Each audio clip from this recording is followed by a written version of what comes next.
Good morning, good afternoon, good evening, depending on which part of the world you are. Thanks for joining in. We have with us Devin Bigoness. He is the Director for Custom Live Corporate Programs at Cornell University. Devin, glad that you are here. Um, we have been talking to several participants over the last few months on Cornell EPM.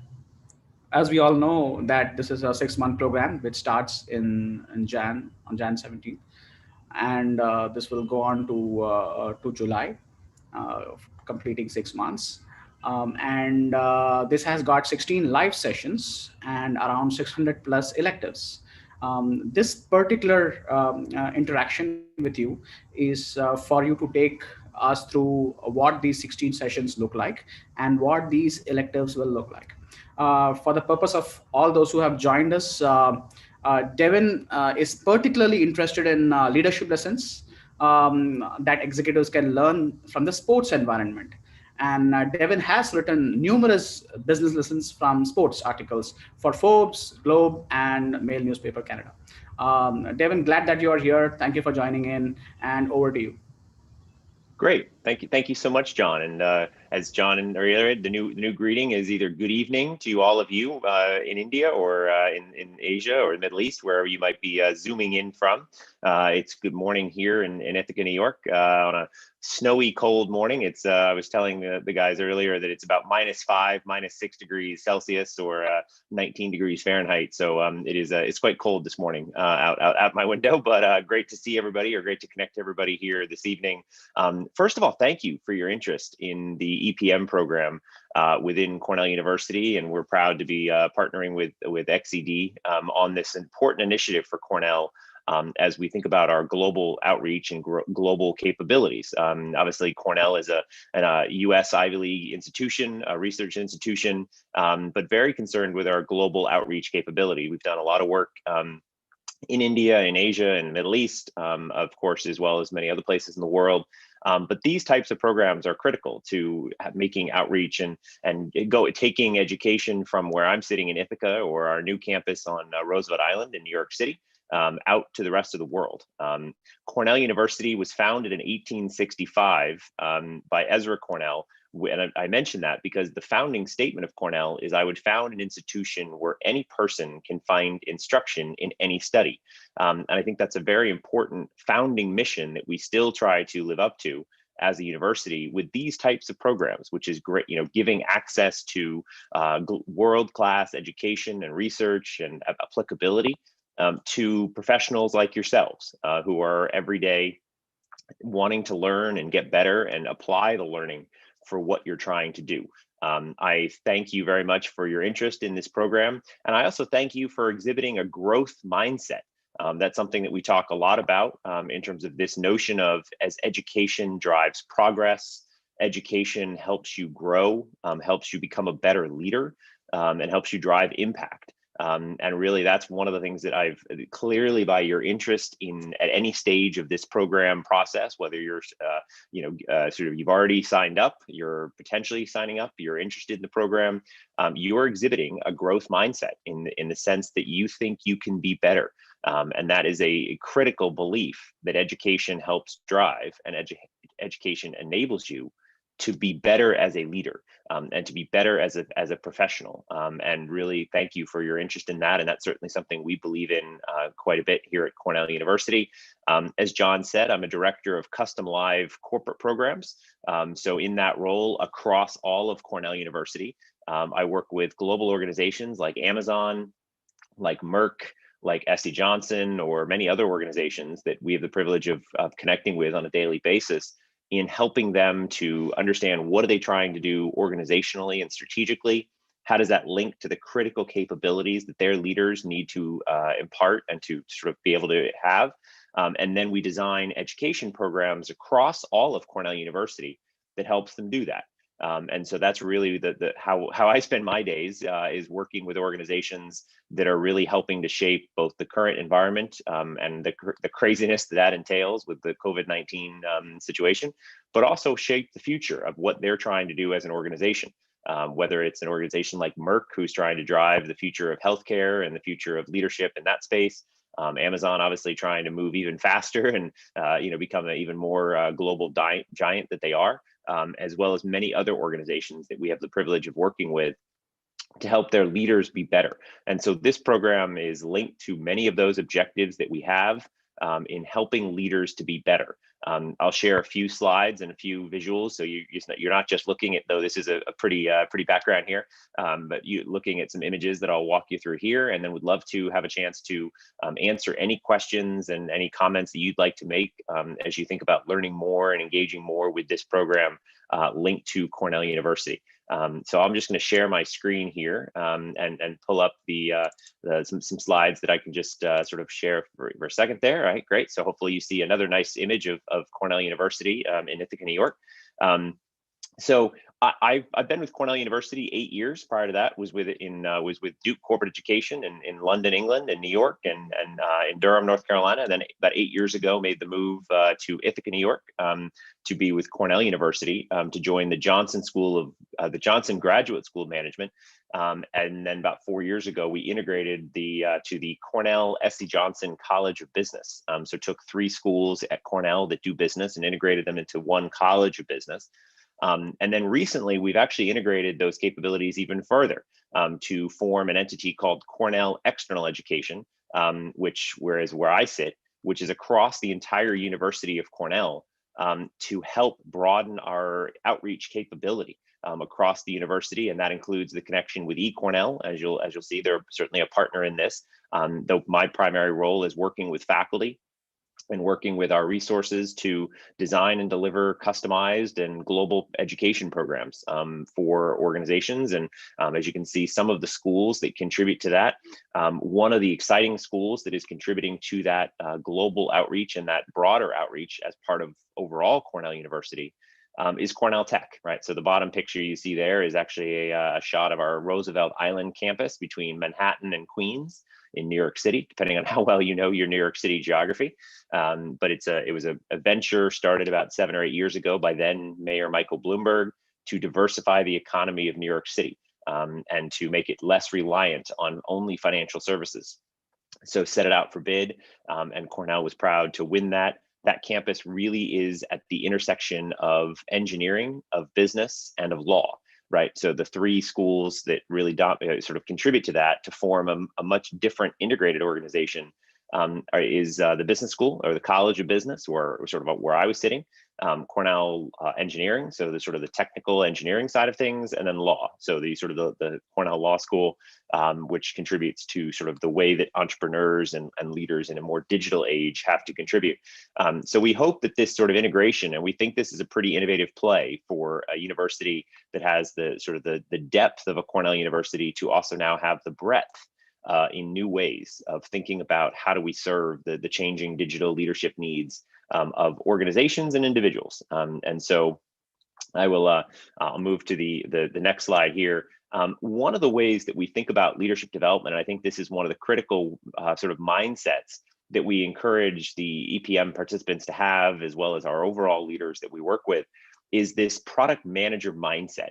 And this is basically linked to the T-shaped leadership model that some of you may be aware of, but it's an understanding of, to be a leader in the new changing, fast moving digital world, you have to be able to go both wide and go deep. So what we mean by that is, if you are a technical leader in an organization, whether it's in India or the Middle East or Southeast Asia or Asia, you have technical depth, right? You understand that product line or that functional area. And that's traditionally been how people develop as leaders, is they understand that they own a product or they own a technical area, whether it's marketing or finance or HR. And so they understand that business line. And so that ability to go even deeper and know your industry or your product in a core way is still critical. And that's absolutely part of the T. Increasingly, the top part of the T is also a critical capability for leaders to develop.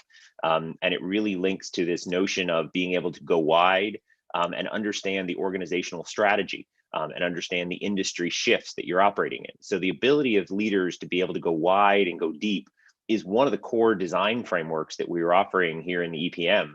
is to help you think about, develop new mindsets, to go deep and to go wide. We can all think of sort of organizational leaders that get sort of held up as sort of best practices in this. You think Jeff Bezos at Amazon, Elon Musk at Tesla, et cetera. They understand their product line, whether it's electric cars or customer distribution and logistics, incredibly well. But what they also understand is the ability to go wide, right? Which is, how does the whole organization, how does Amazon Video contribute to Amazon Prime, contributing to Amazon logistics? Or Amazon Web Services, which is another core part of their business. And so it's really that notion of how do you understand that? And that's where sort of part of this notion and how we designed EPM, the ability to think, do, and feel in a T-shaped world, right? This is really what we're noticing, both linked to Cornell Tech, but also just linked to the global organizations that we work with, is helping them develop capabilities in both of these areas, the ability to go wide and go deep.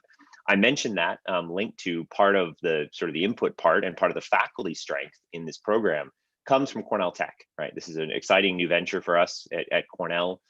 Again, sort of our ability to be both technical expertise in engineering and business and technical side, but also to go deep and to go wide, right? In the new technology, fast moving digital age, right? So Cornell Tech really focuses on this new way of informing. So I think you'll see that this sort of spirit of builder mindset, experimentation mindset, all of the ways that we think about applying this in the current world and the current reality that we're all operating in, is linked to Cornell Tech's sort of spirit and this sort of this revolutionary model that informs. We were working with one giant industrial client recently, and they said that really Cornell has digital as a horizontal throughout your entire university, and I think we definitely embrace that. And I think you'll see that in the faculty sessions that we have planned for you, is the kind of the Cornell Tech spirit, given the new world that we all operate in.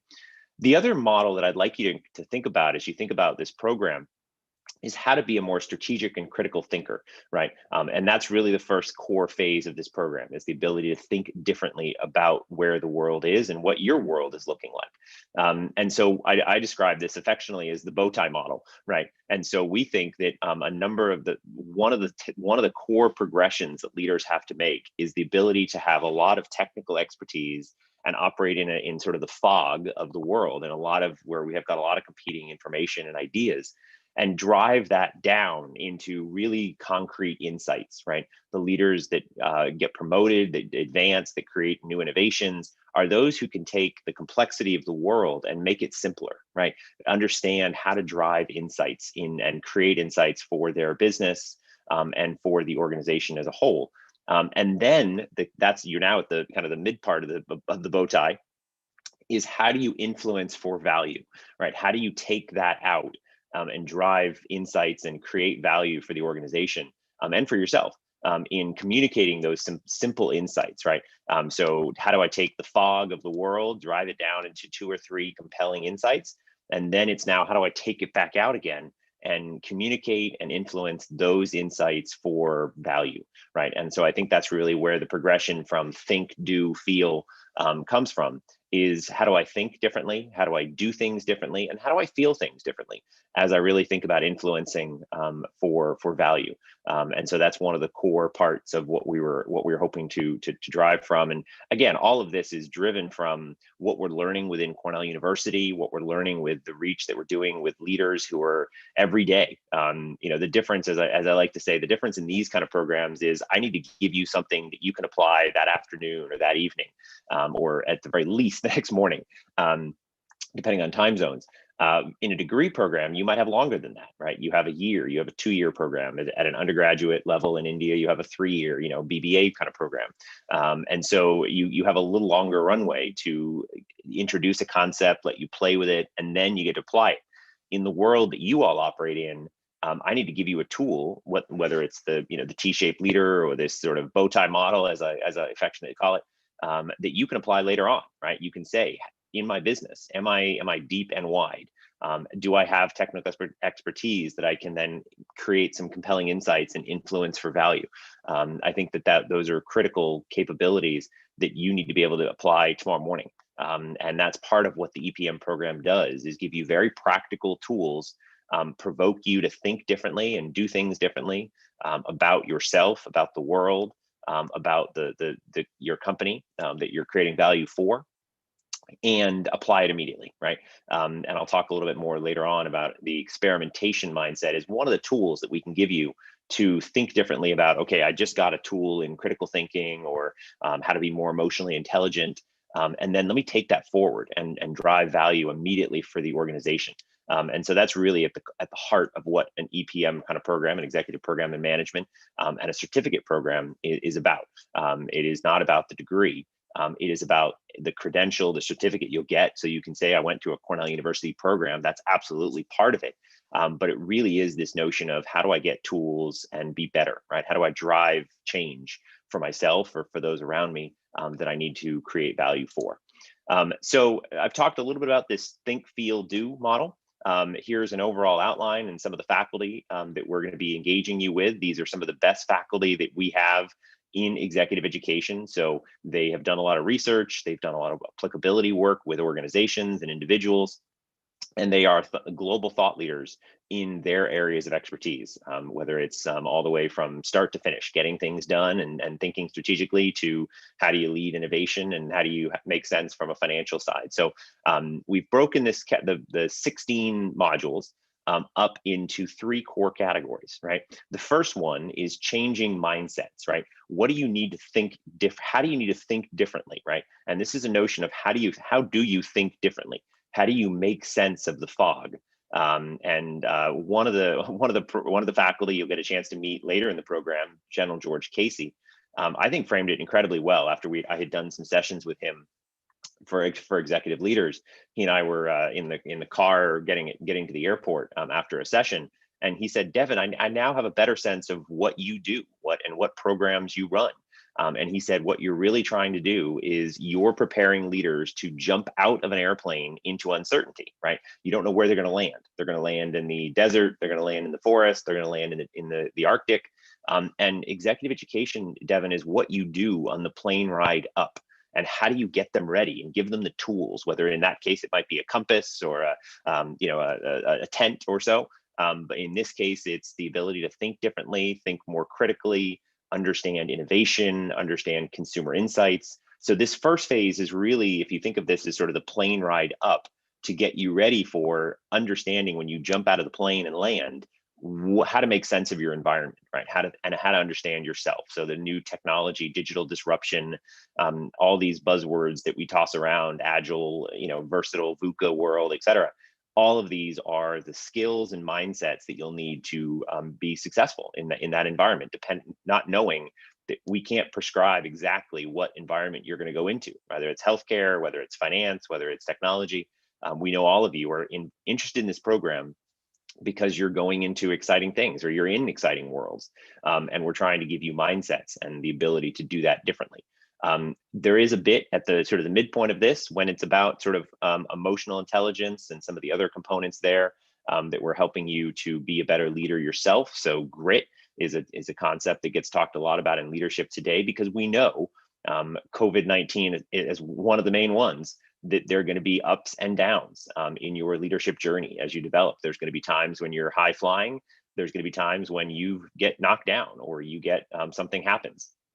And that sort of purpose-driven, true north ability and the grit to get up and say, all right, that experiment did not work, and now I'm going to try it again. The ability to be more emotionally intelligent to those around you, and then socially intelligent, or to how to have broader purpose, how to lead with authenticity, is some of the categories that get talked about in the feel section. During the do section, it's okay, you've got some of these core skills. Now, how do you put them into practice, right? And so this is that sort of now going out again in the bow tie of how do I lead when times get tough, right? That's General George Casey, and he was the chief of staff of the U.S. Army and led in some very volatile times in U.S. history. And he'll have some interesting stories to share there. And then it's also about how do I influence, how do I story tell? I think most great leaders are really good storytellers, right? They have a way of telling a story that makes you remember that. I hope, I'm not saying I'm a great leader, but I'm saying that maybe you remember the George Casey jumping out of an airplane story as a follow-up to this session, right? That ability to tell a story, that makes it sticky, right? That makes it really sort of memorable if you do it right. And so the ability to be a good storyteller, to communicate effectively, and then of course you need to be able to negotiate, right? A lot of life, as Tony Simons will tell you, is a negotiation, whether it's asking for a raise, negotiating for a merger or an acquisition, or just sort of trying to sort of have the daily conversations we all have to have. It's a negotiation, and to be good at that is critical. The last side of this, one of the last modules, is you have to be able to speak the language that the world runs in, right? And I don't mean just English or Spanish or or Arabic or whatever the language might be. It's the language of finance is one of those core languages. I remember we were talking to a consultant recently, and he said that the leaders of tomorrow will speak fluently and interchangeably the language of business and leadership, but also innovation, entrepreneurship, and technology, and sort of technical engineering language. And he said, if you can use those two languages fluently, and again, I thought that was a great analogy, similar to if you were ever trying to do work in Latin America and you only spoke English, that would be a big challenge. You'd have to interchangeably and fluently speak Spanish or Portuguese to do work in South America. And so that bilingual nature of leaders, I think, is a critical concept for how we need to progress that. And then last but not least is how do we do things with it? How do we lead innovation? And so the faculty lead, Alan Filipowitz, who I've had the privilege of working with for a number of years now, will sort of kick off the program with getting things done and sort of giving you sort of an action mindset throughout all 16 sessions. But then he'll wrap it up. And how do you actually lead innovation, and how do things sort of done after you've had all these tools, and how do you apply them differently? I've mentioned this and I'm sensitive to time, and I do want to leave some times for Q&A. One of the things we really encourage you to do is have this experimentation mindset. We call this the experimentation wheel, right? The organizations we work with, whether it's Amazon or Merck or many other organizations, spin this wheel very rapidly, right? So they have a hypothesis for an innovation, they test it, they get feedback from it, they review it, they modify it, and then they do it again, right? As Jeff Bezos said, the Amazon Go grocery store, the touchless grocery store where you just go in and grab something and go out and the app automatically registers it. As he said, that was a result of 1,543 experiments, right? And so really encouraging you after every session to run 1, 2, 3 experiments will be invaluable for you. Testing theories, trying new things. One leader we worked with recently used to have a morning meeting that he had that used to take 30 minutes, 45 minutes, 60 minutes. And he really only wanted it to be a 10-minute, 15-minute sort of priority setting meeting. So one of his experiments coming out of a session like we did here was to do a stand-up meeting, right? And he said, I'm going to have everybody stand up, and even do this over Zoom to stand up. Instantly, that meeting became a 15-minute meeting, and it became exactly what he wanted that meeting to be, right? Just a very easy example of how to run an experiment that can be, that can add value to creating sort of how that might look like. So the other side of this, and I did want to show you this, the other side of this, having these 16 live sessions, is we're going to give you access to, as John said, 600 or so electives. And this is coming from the eCornell on-demand learning library. And I'll show you a screenshot here. I'm happy to go into it if people have further questions, but in the interest of time, this is sort of an active screenshot on the left of what the on-demand library is going to look like. You can log in and you'll have access to this starting in January, when you actually get access to it, and you can access these electives, right? Whether it's in sort of any of the areas like critical thinking or strategic thinking, and these are 30, 45 minute, 60-minute lessons that you'll get, that you have videos, tools, applicability there, and then each one of those lessons comes with a coaching guide or a blended learning guide that you can take back to your team and have a meeting with your team and actually ask good questions that says, here's what I went through. Now I want to help shape my team discussion in a better way in critical thinking, or as what you see on your screen, brand measurement, or financial acumen. And so we think this is a core part of the program. You'll have access to this throughout the entire program.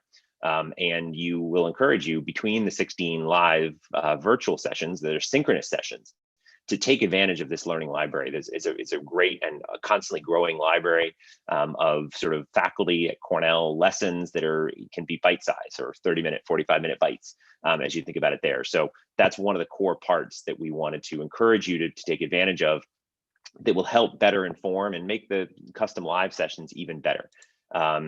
So as I said, sort of as we sit with Cornell University and this founding statement, I think it's a great way to sort of to end my sort of spoken part of it. And John, I'll be open to if there's questions or answers and go any direction we want to go here. Sure, sure. Thanks so much, Devin. We have a question from Monish. Monish Call. Does this program have any evaluation mechanisms, or is it just participation only? Devin, I would like to take this question. If it's okay with you, Sure. can go to the slide on the live sessions. I just want to just if it's okay with you, yeah. So, folks, we have 16 live sessions, and if you know, I just want to clarify this. The faculty for these live sessions are all Cornell faculty.